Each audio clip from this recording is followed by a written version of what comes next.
Guys, வணக்கம். Interpretation of statute today already part number 1 and part number 2 போட்டுட்டோம். நான் அன்னைக்கே சொல்லியிருந்தேன் rules, primary rules, secondary rules ரொம்ப இம்பார்ட்டன்ட். நம்ம ஆல்ரெடி டிஸ்கஸ் பண்ணிட்டோம்.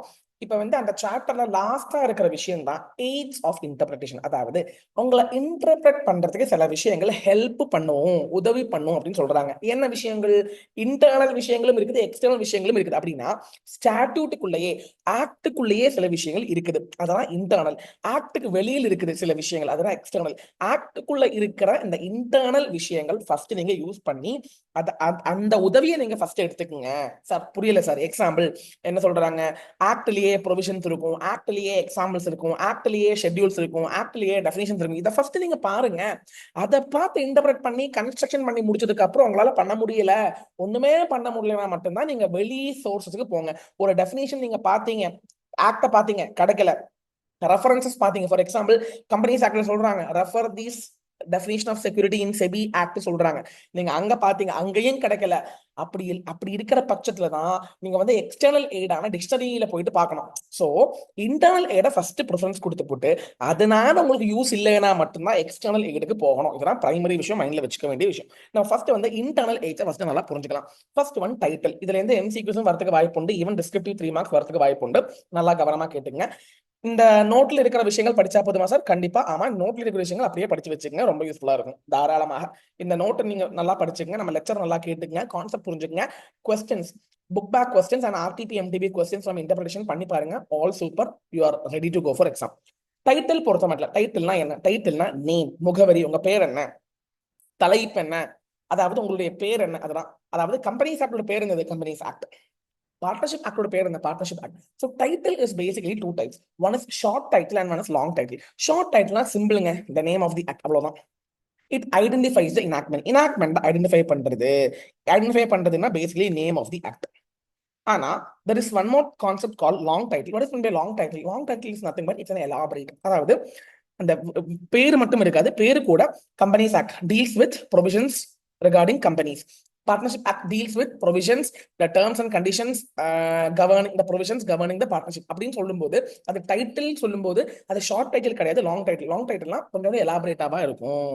அதுல வந்து அந்த ஆக்டுடைய பர்பஸ், ஆக்ட் எதற்காக உருவாக்கி இருக்குன்னு சொல்லிட்டு ஒரு சின்ன கேப்சியூல் ஃபார்மேட்ல தரும், அதெல்லாம் லாங் டைட்டில் சொல்லுவாங்க. So long title as well as short title you can very well use it to understand what act is about. Okay, now next thing is preamble.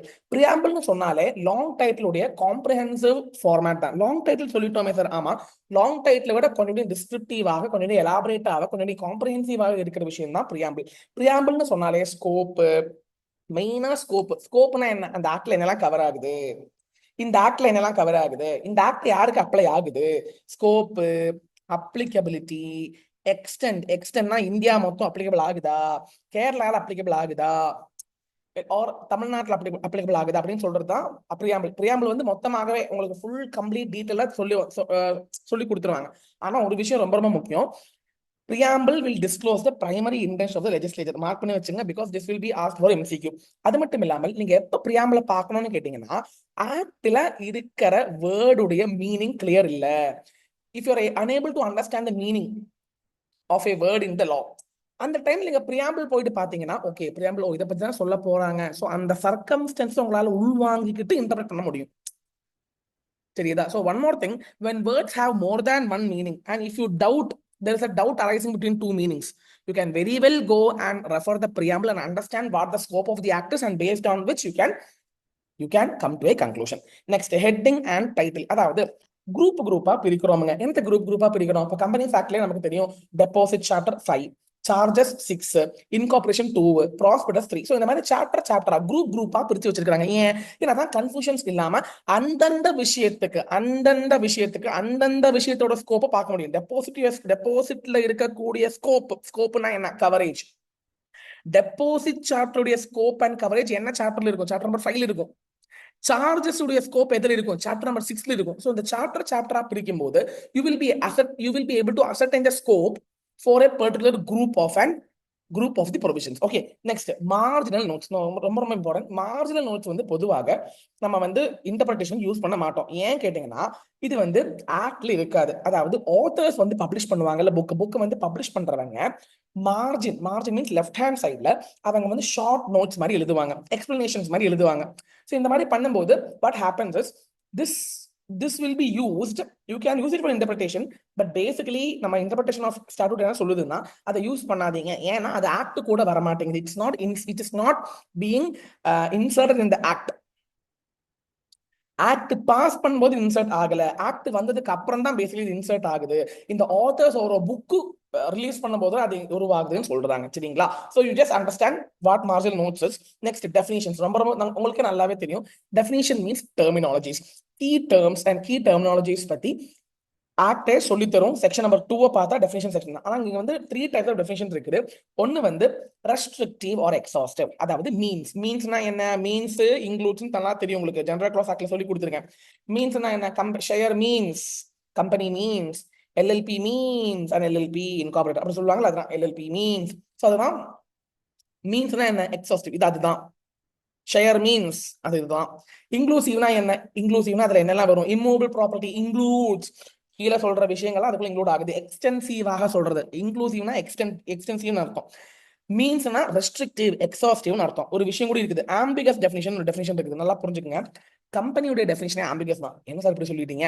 Company means a company incorporated under companies act 2013 are under previous company லா சொல்றாங்கல்ல. நான் கேட்கிறேன், இந்த டெஃபினிஷனுக்கு விளக்கம், இந்த டெஃபினிஷனுக்கு யாரோ ஒருத்தங்க புதுசா company எடுத்து ரீட் பண்றாங்கன்னா அவங்களுக்கு கம்பெனினா என்னன்னு புரியுமா? அந்த டெஃபினிஷன் பார்த்தா கண்டிப்பா புரியாது. ஏன்னா டெஃபினிஷன் கரெக்டா டிஃபைனே பண்ணலங்க. Company means a company incorporated under this act or under this previous law அப்படின்னு சொன்னா எப்படி ஒருத்தனுக்கு புரிஞ்சுக்க முடியும்? சோ வாட் ஹேப்பன்ஸ் இஸ், அதுக்கு கீழே அங்கேயே சொல்றாங்க, அந்த ஆக்ட்லயே சொல்றாங்க, this definition has to be understood with the help of features of company சொல்றாங்க. அதாவது இந்த மாதிரி ambiguous definition, அதாவது கரெக்டான கிளியரான டெஃபினிஷன் சொல்லல, டெஃபினிஷன் தான் ஆனா அது கிளியர் இல்ல. அந்த மாதிரி வரும்போது you have to interpret in the light of other provision, with the help of other provisions. அதாவது அங்கேயே கீழே சொல்லியிருக்காங்க, நீங்க ஃபீச்சர்ஸ் எடுத்து பார்க்கணும், ஃபீச்சர்ஸ் எலாபரேட்டா படிச்சா தான் இந்த டெஃபினிஷன் புரியும், அங்கேயே கீழே சொல்லியிருப்பாங்க. சோ நீங்க என்ன பண்ணணும், ரெண்டும் கொலாபரேட் பண்ணி தான் படிக்கணும். அதான் ambiguous definition வந்து as such படிக்க முடியாது. we have to connect with some other references which is given in that act itself. Next, illustrations na enna romba simple nga, these are some examples which are given in the act. Basically act லயே கொடுப்பாங்க. Contract ஆக்ட்ல எக்கச்சக்கமான நிறைய examples கொடுத்துருக்காங்க contract ஆக்ட்ல. ஏன், then only you will be able to interpret the language. அந்த நமக்கு ஒரு விஷயத்தை புரியலையானாலும் illustration வச்சு பார்த்தா வேகம் புரிஞ்சிடும். Yes or no? So illustrations are basically examples which are appended, added to the sections. எல்லா செக்ஷனுக்கு இருக்காது, though not for all. எல்லா செக்ஷனுக்கும் இருக்காது, ஆனா சில செக்ஷனுக்கு கண்டிப்பா இருக்கும், சில செக்ஷனுக்கு இருக்காது. Okay, now next important thing is, but illustration are part of the act and they can be very well included in constructing a particular construction of the act. Next வந்து ரொம்ப முக்கியமான 3 விஷயங்கள், proviso, exception and saving clause. நல்லா படிச்சுக்கங்க, இந்த definition as such படிச்சுக்கங்க. எக்ஸெப்ஷன்னா என்ன தெரியுமா அர்த்தம், நீங்க வந்து ரெஸ்ட்ரெயின் பண்றீங்கன்னு அர்த்தம். நான் ஒரு விஷயம் சொல்லி தரேன். இப்போ வந்து 100 லட்டு இருக்குது, 100 லட்டுல வந்து சின்ன லட்டுஸ் தான் எல்லாமே, ஆனா 2 பெரிய லட்டு இருக்குது. 98 லட்டு வந்து சின்னது, ஆனா 2 பெரிய லட்டு இருக்குது. இப்போ நீங்க லட்டு ஃபுல்லா கொண்டு போகும்போது யாரோ அந்த பெரிய லட்டு எடுக்கிறாங்க, அப்ப என்ன சொல்றோம், ஹே எடுக்காதீங்க, ஸ்டாப் இட், அது உங்களுக்கு இல்ல, ஸ்டாப் இட்னு சொன்னா அதுக்கு பேர் தான் ரெஸ்ட்ரிக்ஷன். எக்ஸெப்ட், உங்களுக்கு இல்ல, அதை எடுக்காதீங்க, அதுதான் exception. Exception is restricting something. ப்ரொவிசோனா அதுவும் எக்ஸெப்ஷன் தான், அதுவும் நீங்க அப்ளை ஆகாதுன்னு சொல்றீங்க, ஆனா சொல்ற விதம் வேற. என்னன்னா அந்த பெரிய 2 லட்டு எடுத்து மாத்தி வச்சதுக்கு அப்புறம் அந்த சின்ன லட்டுவை கொண்டு போறீங்க. அதாவது ஜெனரல் கிளாஸில் இருந்து ஸ்பெசிபிக் ரூலை எடுத்து மாத்துறீங்க. எக்ஸெப்ஷன்னா என்ன, எல்லாம் சேர்ந்து கொண்டு போறீங்க, நீங்க இல்லன்னு சொல்றீங்க. ப்ரொவிசோ அப்படி இல்ல, ஸ்பெஷல் விஷயத்தை எடுத்து மாத்தி வச்சுட்டு தான் ஜெனரலா கொண்டு போறோம். சரியா? அதான் ப்ரொவிஷன். ரெண்டுமே ஒண்ணுதான், அர்த்தம் ஒண்ணுதான், ஆனா சொல்ற வழிகள் வந்து வேற மாதிரி இருக்குது.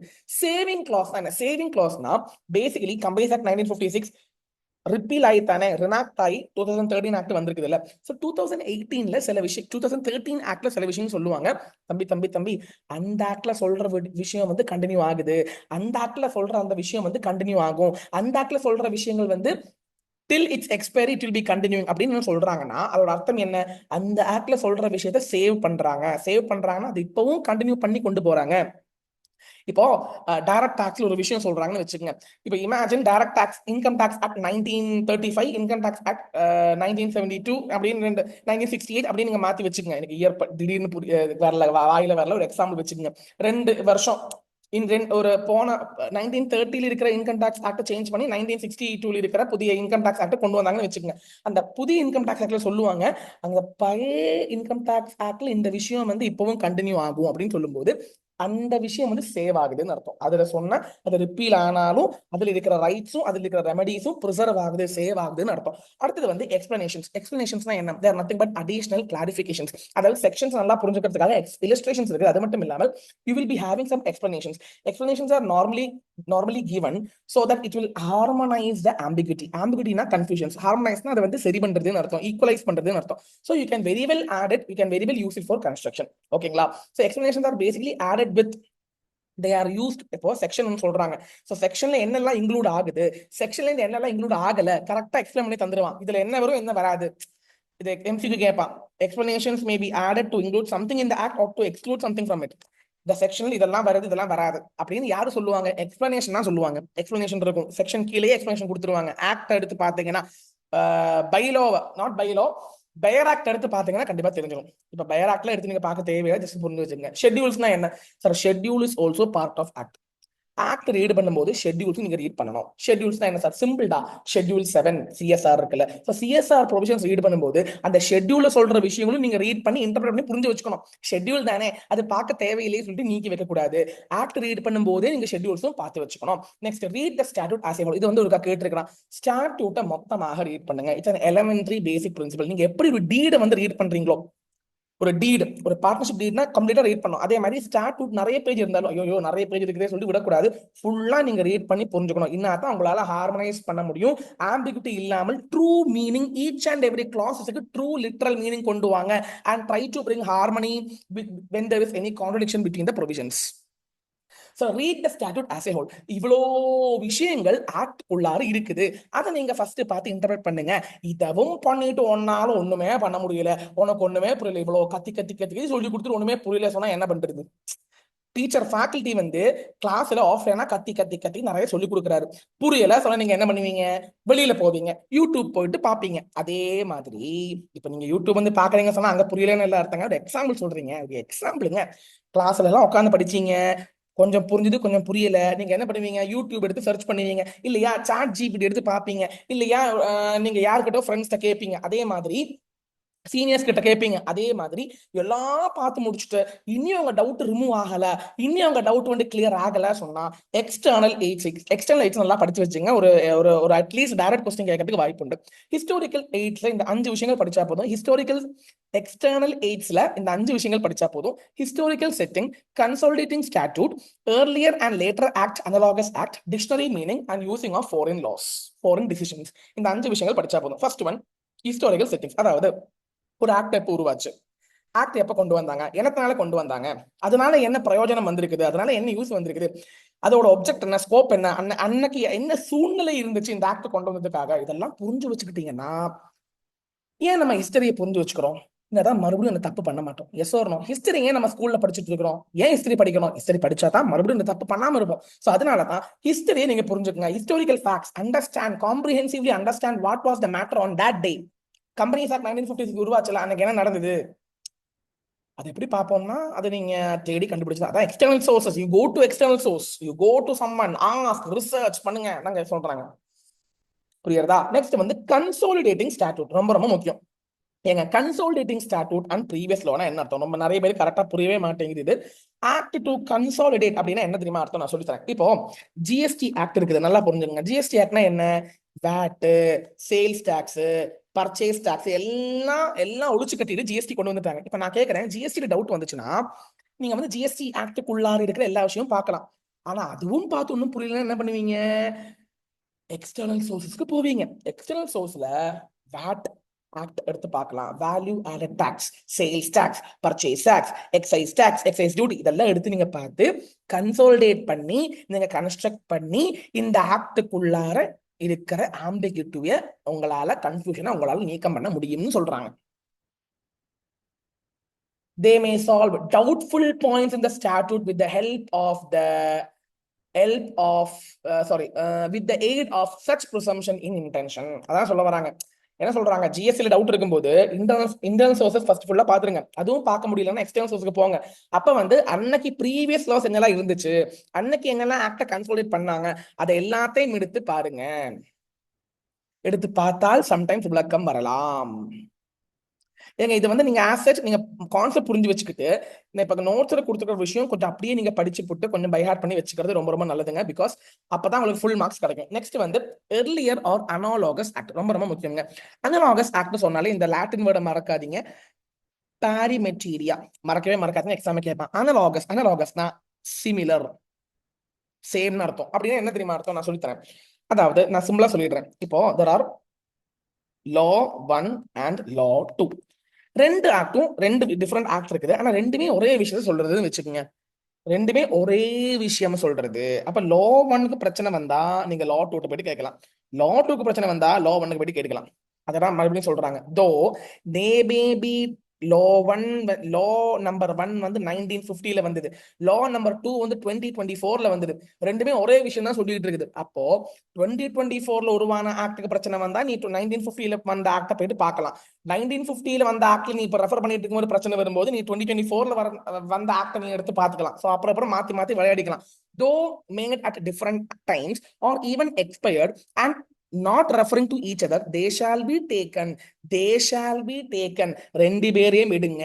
ரெண்டு பேரையும் எடுத்துட்டு construct together as one system. எங்க புரிஞ்சுது நம்புறேன்.